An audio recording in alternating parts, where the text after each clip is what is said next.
Hi friends, welcome to my channel. ఈరోజు మనము banana fry ఎలా చేసుకోవాలో చూసేద్దాం. దానికోసం 4 బనానాలు తీసుకొని ఈ విధంగా చిన్న చిన్న ముక్కలుగా కట్ చేసేసి పైన పీల్ అంతా కూడా తీసేసి వాటర్లో కొద్దిగా ఉప్పు పసుపు యాడ్ చేసి ఒక 5 నిమిషాల పాటు ఇలా సోక్ చేసుకొని వీటిని వాటర్ అంతా కూడా నీట్గా వంచేసుకుందాం. వాటర్ ఏం లేకుండా ఇలా చేసుకోవడం వల్ల ముక్కలు అనేది మనకి నల్లబడకుండా ఉంటాయి. ఇప్పుడు ప్రిపరేషన్ చూసేద్దాం.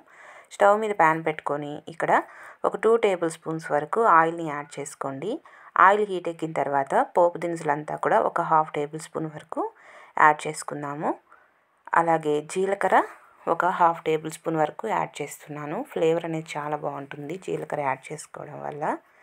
ఇవంతా కూడా ఈ విధంగా చిటపట్లాడిన తర్వాత ఇందులోకి మనము ముందుగా కట్ చేసుకొని పక్కన పెట్టుకున్న ఈ బనానా ముక్కలు ఉన్నాయి కదా, ఇవంతా కూడా ఇందులో యాడ్ చేసేసుకుందాము. చాలా టేస్టీగా ఉంటుందండి ఇలా ప్రిపేర్ చేసుకున్న ఈ బనానా ఫ్రై అనేది. పప్పు, సాంబార్, రసము ఇలాంటి వాటికి సైడ్ డిష్గా చాలా బాగుంటుంది. అలాగే ఉత్తిదే తిన్నా కూడా చాలా టేస్టీగా ఉంటుంది. చిప్స్ లాగా మనకి ఈ విధంగా మొత్తం కూడా యాడ్ చేసి ఇదంతా ఒకసారి బాగా కలిసేలాగా కలిపేసుకోవాలి. కింద అనేది మాడనివ్వకుండా మీడియం ఫ్లేమ్లో పెట్టుకొని చేసుకుంటే లోపల నుండి చక్కగా కుక్ అయ్యి మనకి క్రిస్పీగా వస్తుంది. ఫ్రై కూడా చాలా బాగుంటుంది. ఈ విధంగా మొత్తం కూడా బాగా కలిసేలాగా ఇలా కలిపేసుకొని ఇందులోకి రుచికి సరిపడా చూసుకొని సాల్ట్ యాడ్ చేసుకుందాం. ఆల్రెడీ మనం సాల్ట్ వాటర్లో నానబెట్టుకున్నాం కాబట్టి సాల్ట్ అనేది చూసుకొని యాడ్ చేసుకోండి మీకు సరిపడా.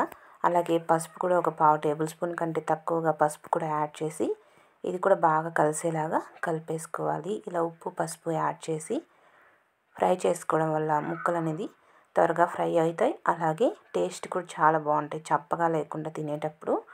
ఈ విధంగా ఉప్పు పసుపు యాడ్ చేసి ఇదంతా కూడా బాగా కలిసేలాగా కలిపేసుకొని మీడియం టు లో ఫ్లేమ్ పెట్టుకొని బాగా క్రిస్పీగా వచ్చేంత వరకు మధ్య మధ్యలో కలుపుకుంటూ ఫ్రై చేసుకోవాలండి. ఈ విధంగా ఆల్మోస్ట్ ఫ్రై అయిన తర్వాత ఇందులో మనము ఫ్రెష్గా ఉన్న కరివేపాకు రెమ్మలు అలాగే పచ్చిమిర్చి ఒక 4 లేదా 5 మధ్యలో కట్ చేసుకొని యాడ్ చేసుకుందాము. ఈ కరివేపాకు అలాగే పచ్చిమిర్చి యాడ్ చేసుకోవడం వల్ల ఆ ఫ్లేవర్ అనేది చాలా బాగుంటుంది. స్మెల్ కూడా చాలా బాగా వస్తుంది మనకి కరివేపాకు వల్ల. ఈ విధంగా ఇవి కూడా యాడ్ చేసి మొత్తం కూడా బాగా కలిసేలాగా కలిపేసుకుందాము. ఇక్కడ చూసారా మనకి ముక్కలంతా ఆల్మోస్ట్ ఫ్రై అయిపోయాయి కదా. ఇప్పుడు ఫైనల్గా రెడ్ చిల్లీ పౌడర్ని యాడ్ చేసుకుందాము. వేరే ఏ మసాలాలు అవసరం ఉండదండి. రెడ్ చిల్లీ పౌడరు మీరు కారం ఎంత తినగలరో చూసుకొని దాని ప్రకారం యాడ్ చేసి ఒకసారి మొత్తం కూడా కలిపేసుకొని ఒక 2 నిమిషాల పాటు ఫ్రై చేసుకుంటే మనకి ఎంతో టేస్టీగా బనానా ఫ్రై అనేది రెడీ అయిపోతుంది. మీరు ఇందులో కావాలంటే కొద్దిగా గరం మసాలా పెప్పర్ పౌడర్ కూడా యాడ్ చేసుకోవచ్చు. నేనైతే only red chilli powder add చేసి ఫ్రై చేశానండి. చాలా టేస్టీగా ఉంటుంది. మీరు కూడా తప్పకుండా ట్రై చేయండి. ట్రై చేసి నా వీడియో కనుక నచ్చితే నా ఛానల్ని తప్పకుండా సబ్స్క్రైబ్ చేసుకోవడం మాత్రం మర్చిపోవద్దు.